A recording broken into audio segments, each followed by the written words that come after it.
The guy had a gun aimed at my wife Lisa's face, his hands shaking as popping with that inflated sense of power, right there in our front yard. All because she'd jogged past the HOA clubhouse without ID. What he didn't know and what I'd have paid to see click in his brain was that the woman he was threatening with a cheap knockoff pistol was an active Delta Force operative, back from a classified mission just 2 days earlier. She hadn't even unpacked her gear yet. And now she was facing down a wannabe security guard holding his weapon sideways like he'd watched too many action flicks. I knew she could have taken him out with a twig and a shoelace, but she actually gave him a chance to back off. He didn't. That's when things sped up fast. We'd moved here to escape chaos. Funny, right? Lisa once disarmed bombs in a thunderstorm during a hostage op, but she craved quiet normal stuff like jogging, gardening, maybe raising chickens. Me?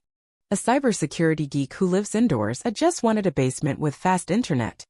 We picked this HOA neighborhood outside the city sold as a secure, family-friendly retreat. Glossy pamphlets promised sanctuary and community spirit with optional potlucks. We should have seen the red flags. For golf carts sat outside the clubhouse, painted matte black with HSD, stenciled on them home safety DIY shown. They looked like discount sweat gear, complete with cup holders and tacky gnome stickers. One even had blue lights zip-tied to the roof. I thought it was quirky maybe for parades or Halloween. Nope. These folks were dead serious, issuing tickets for unleashed dogs on your own lawn. We kept low that first week. Lisa, fresh off deployment, organized the garage and set up perimeter camshibit, not paranoia she'd say. I holed up in my office coding, trying to ignore Janet Miller, the HOA president. She'd greeted us with a laminated badge and 3 clipboards, her smile radiating unchallenged authority.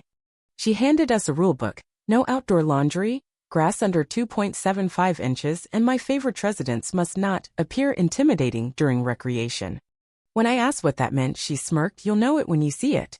Trouble was brewing, but Lisa just nodded politely, thanking her like she hadn't just extracted hostages under gunfire. Day 8 blindsided me. Lisa laced up for her morning jog, hoodie, sneakers, quick loop. I brewed coffee and settled in. 10 minutes later, my street cam pinged. Not a delivery. 2 HSD golf carts blocked the road, and Lisa stood there, hands slightly up. A pudgy guy in a tactical vest, maybe 50, aimed a pistol at her chest, yelling. I dropped my mug and bolted outside. 2 more officers had joined, looking confused, while Lisa stayed calm, eyes on the gun.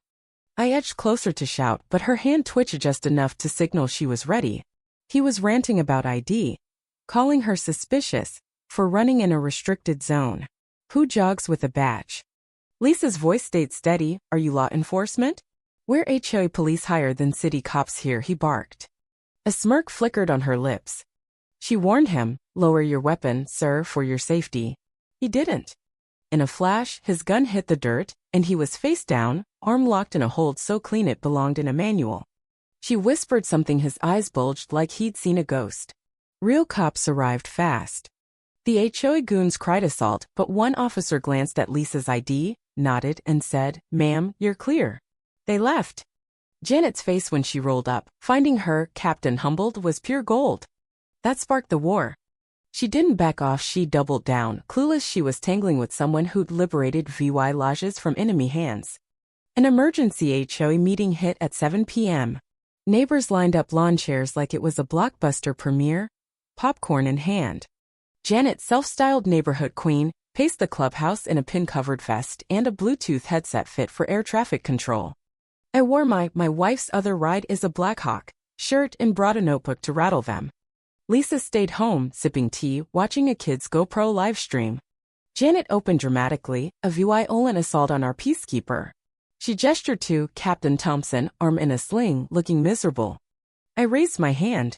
What's her known aggression history?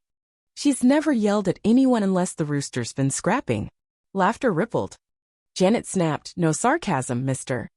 Carter." "Fine," I said. "How about your guy pulling a gun on a jogger?"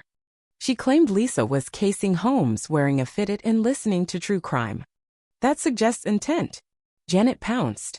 I blinked, speechless. Then came the body cam footage of junior officers cloud synced video, hacked by a clever kid and shared. It showed Lisa jogging, the cart screeching up, Thompson drawing his gun, and her disarming him in seconds. Gasps turned to silence, then a mutter. She should run the HO. Janet's story crumbled. Questions flew. Where were dues going? Why the fake cops? The meeting unraveled her reign.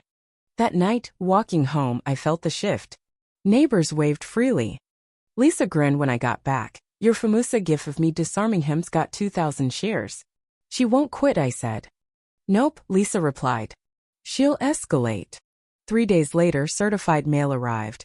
Dula 1,470 in fines for excessive aggression and running with hostile energy. Lisa jotted names and dates on the back, muttering, wrong level to escalate to. Janet's new bylaws demanded VY Cybele IDs and gave her team fine-issuing power. She filed a restraining order alleging militant behavior, but the court trashed a tunedited footage had beat her there. HOA patrols stalked our house, one aiming a speed gun at our mailbox. Lisa made a call short, cryptic. We're on record now. We dug into public records, uncovering Verdant Horizon LLC, a sham landscaping firm tied to Thompson's cousin. It had siphoned Dula $180,000 for non-existent projects. Lisa sent proof to a federal auditor. Within 48 hours, an inquiry launched. Janet locked down the clubhouse, but residents revolted, circulating our audit summary.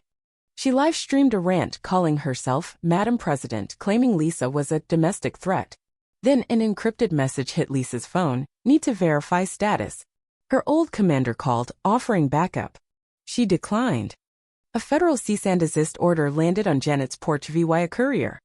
Silence followed, no patrols, no fines. Lisa launched Operation Curb Appeal, flyers exposing HOA scams, lawn signs mocking Janet.